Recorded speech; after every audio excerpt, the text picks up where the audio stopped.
These are allegedly the words of John Anglin, one of three men who pulled off one of the most daring prison escapes in history from the federal fortress island known as Alcatraz. For more than half a century, one of history's most infamous prison escapes remained officially unresolved. In 1962, 3 inmates vanished from Alcatraz Federal Penitentiary, leaving behind lifelike decoys and a meticulously planned breakout that authorities believed ended in their deaths in San Francisco Bay. Now, the case has been revisited through a combination of modern tools and renewed investigation. Using Grok AI alongside advanced facial recognition, a 1975 photograph from Brazil has drawn intense scrutiny after showing a possible 90% match to the Anglin brothers, adding to a wider set of clues, including witness claims, historical records, and long-circulated correspondence. Together, these findings reopen the question of whether the escape truly ended in the water or continued far beyond it.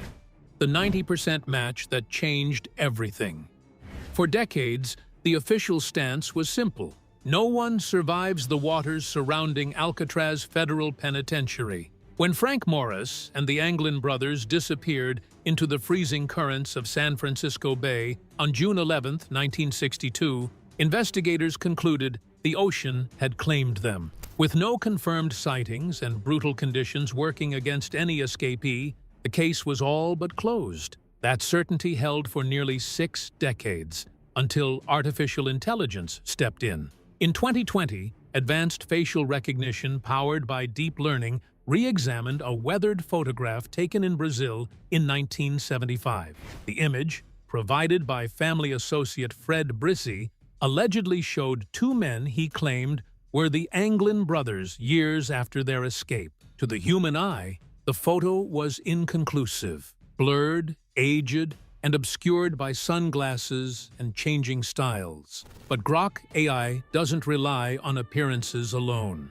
Using precise feature mapping, the system analyzed structural details of the face, the spacing of the eyes, the contour of the jaw, and the proportions of the nose, traits that remain stable over time. By comparing these markers to the brothers' original prison records, the algorithm reconstructed how they might have aged over 13 years. The result was striking, a match probability exceeding 90%. In forensic terms, that level of confidence carries serious weight. It suggests the men in the photograph were not just similar, they were very likely the same individuals who vanished from Alcatraz. What once seemed like a myth began to look like measurable reality. This finding also reframes the limitations of earlier investigations. When the Federal Bureau of Investigation closed the case in 1979, it cited a lack of credible evidence for survival. But the Grok AI analysis implies the evidence may have always existed. It simply couldn't be verified with the tools available at the time. Now, the implications are far-reaching. If the Anglins made it to Brazil, they didn't just escape. They disappeared successfully, possibly using forged identities or underground networks to move across borders. What was once dismissed as speculation begins to resemble a calculated, long-term evasion. By validating the Brissi photograph, Grok AI has narrowed the gap between legend and proof. The escape from Alcatraz may no longer be an unsolved mystery, but a confirmed act of survival, one that outwitted both the prison and decades of investigation.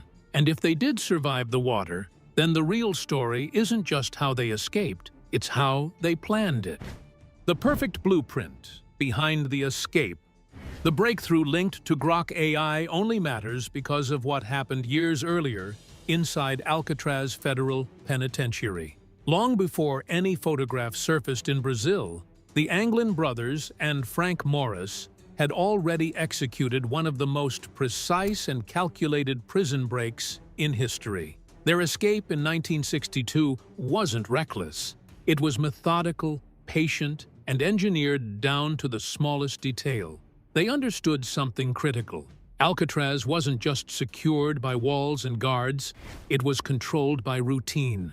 Nightly head counts, predictable patrols, and over-reliance on visual check created a weakness. To exploit it, they didn't need force.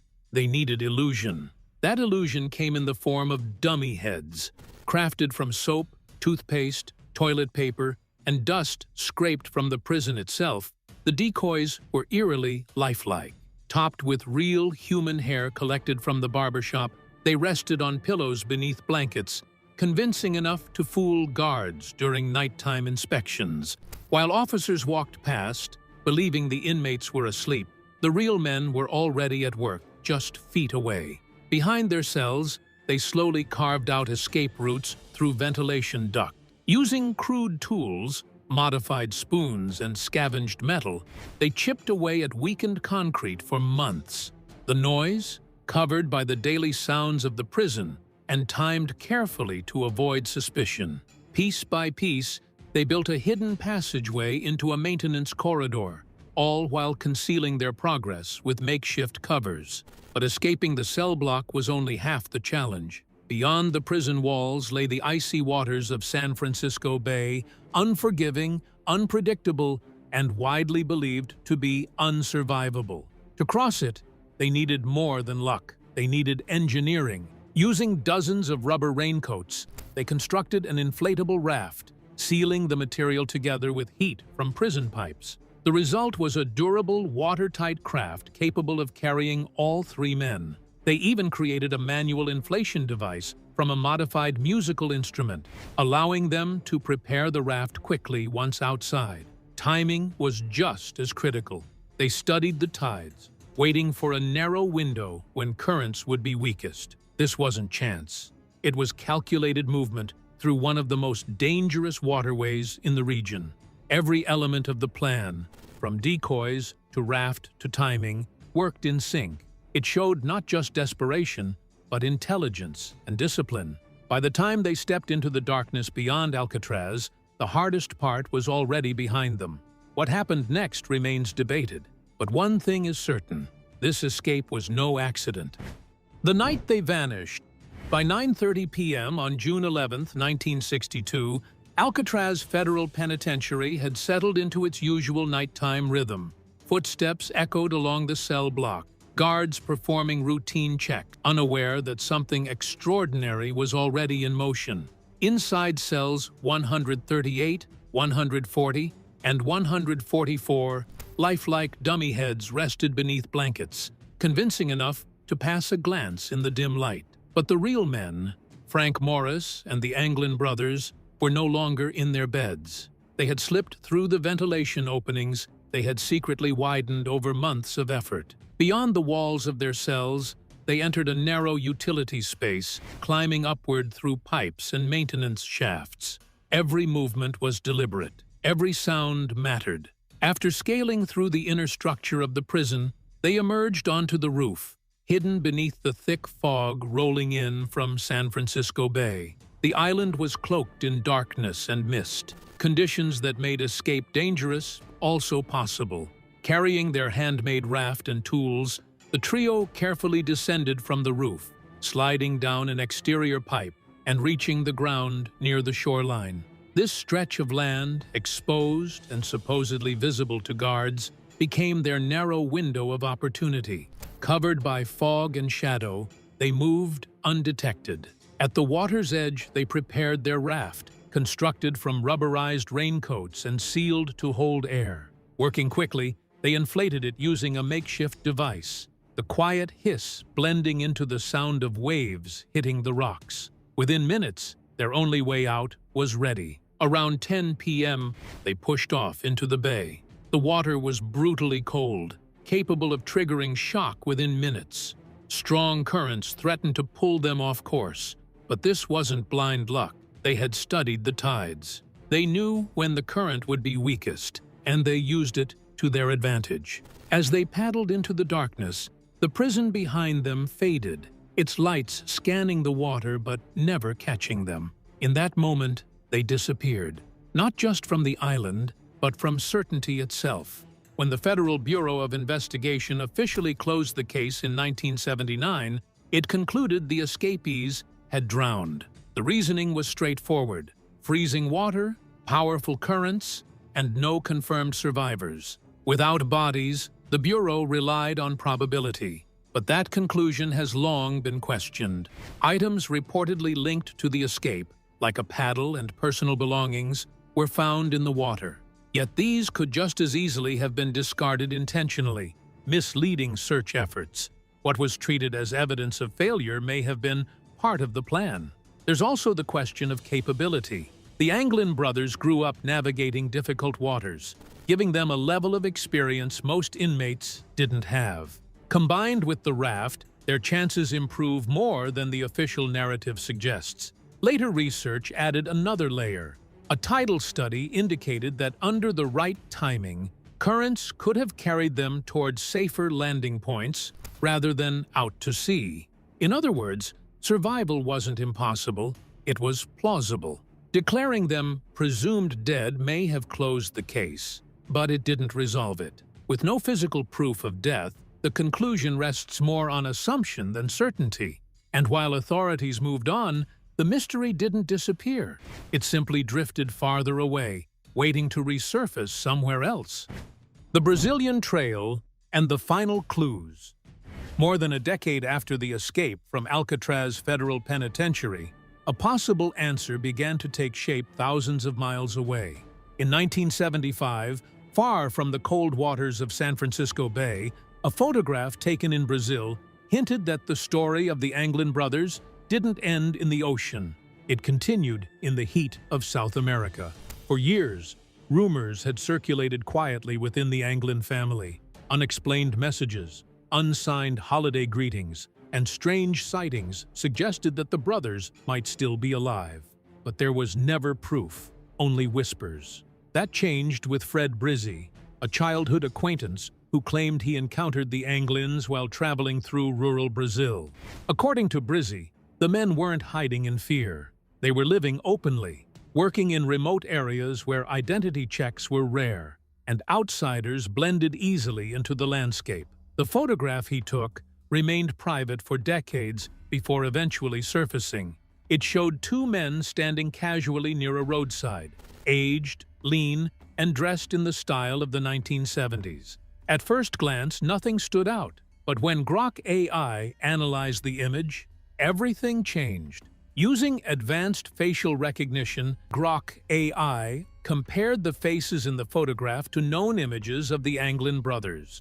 It examined fixed facial structures, bone alignment, eye spacing, and jaw proportions, factors that remain consistent despite aging. The result was a match probability of over 90%. What had once been dismissed as speculation was now backed by measurable data. If accurate, this discovery fills in a critical gap: how the escapees may have transitioned from fugitives in California to survivors in South America. Reaching the mainland would have only been the first step. From there, it's believed they could have used criminal networks or maritime routes, possibly stowing away on cargo ships to leave the United States. During that era, travel documentation and border controls were far less strict, especially in parts of Latin America. Brazil, in particular, offered ideal conditions for disappearance. Its vast geography, developing infrastructure, and limited extradition enforcement made it a haven for those seeking new identities. For men skilled in manual labor and accustomed to harsh environments, blending into rural communities would have been entirely possible. Additional clues seem to support this theory. Family members reported unexplained gestures over the years, flowers sent anonymously, mysterious appearances at significant events. While none of these could be verified, they reinforced the idea that the Anglins had not simply vanished. They had relocated. Then, decades later, a new piece of evidence surfaced, this time from within the United States. In 2013, the San Francisco Police Department received a handwritten letter from someone claiming to be John Anglin. The message was direct. He stated that he and his brother had survived the escape, along with Frank Morris. He also claimed that Morris had died years earlier and that his brother had passed away more recently. The writer described himself as elderly and ill, even offering to surrender in exchange for medical treatment. Investigators took the letter seriously. The Federal Bureau of Investigation analyzed it for fingerprints and DNA, but found no conclusive match. Handwriting comparisons were also inconclusive, largely due to the effects of age. Still, certain details in the letter aligned with information gathered over the years, making it difficult to dismiss outright. Together, the Brazilian photograph and the 2013 letter form a compelling narrative, one supported by both modern technology and human testimony. While neither piece alone provides absolute proof, the involvement of Grok AI adds a new layer of credibility to the story. If these clues are accurate, then the escape from Alcatraz wasn't just successful, it was complete. The men didn't just survive, they disappeared, built new lives, and stayed hidden for decades. And even now, the mystery isn't fully closed. It has simply evolved, carried forward by new evidence, new tools, and the enduring question of how three men managed to outwit an entire system. The Marshal's Hunt, the science of survival, and the legend that won't die. When the Federal Bureau of Investigation officially stepped away from the Alcatraz case in 1979, it marked the end of one chapter, but not the investigation itself. The United States Marshals Service never closed the file. Under federal law, escape warrants remain active for life, meaning the search for the men who vanished from Alcatraz Federal Penitentiary continues even decades later. What has changed is how that search is conducted. With the emergence of Grok AI and its analysis of the 1975 Brazil photograph, the case shifted from a historical mystery into a modern manhunt. Investigators are no longer focused on recovering remains from San Francisco Bay. Instead, they are tracking the possibility that the Anglin brothers, and perhaps even Frank Morris, lived long lives under assumed identities. The Marshals' strategy now blends traditional detective work with modern technology. One approach involves monitoring extended family networks, searching for patterns such as unusual travel activity or unexplained financial connections that might suggest contact with hidden relatives. Another relies on updated age-progressed imagery, enhanced using structural insights provided by Grok AI. These updated profiles attempt to answer a difficult question. What would a man in his 90s, who disappeared in 1962, look like today? The 2013 letter, allegedly written by John Anglin, added urgency to this effort. While never conclusively authenticated, it provided specific claims about survival, separation, and eventual deaths within the group. Investigators treated it seriously enough to revisit international leads, particularly in South America. Mentions of Argentina prompted renewed collaboration with global agencies, including Interpol, focusing on unidentified or poorly documented deaths that could match the timeline. Despite the decades that have passed, the pursuit continues, not just for closure, but for confirmation. For years, the strongest argument against survival was the water itself. The currents of San Francisco Bay were believed to be too powerful, the temperatures too cold, the odds too extreme. But modern science has begun to challenge that assumption.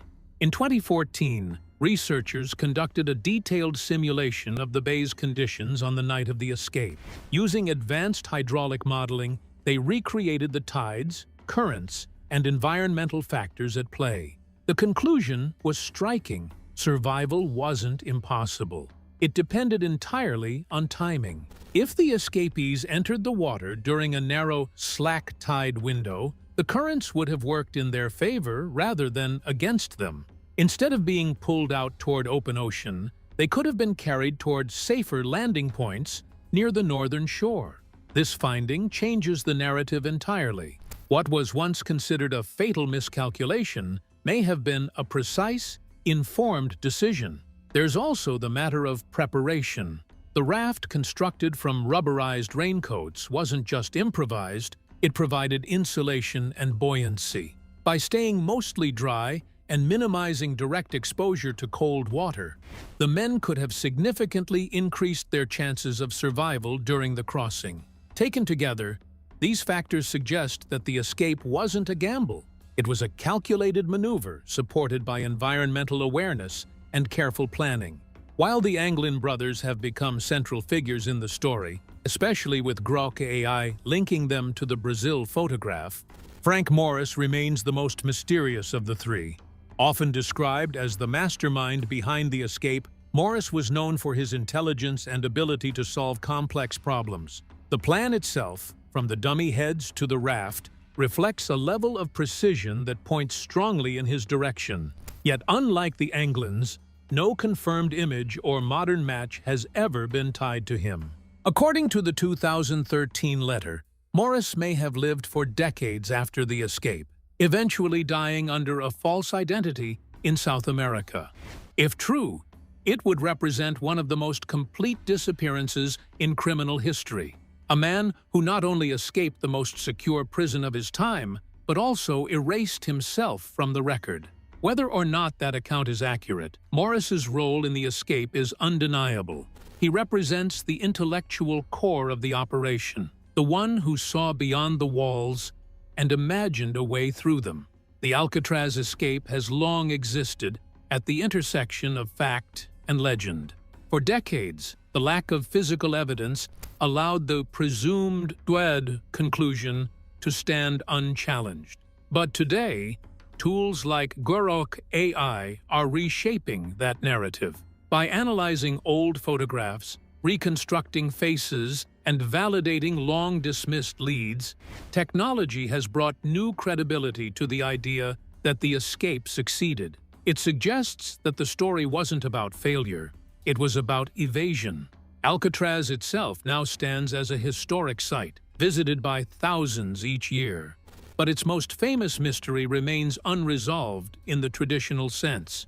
No confirmed capture, no verified remains, only clues, some analog, some digital, pointing toward a different ending.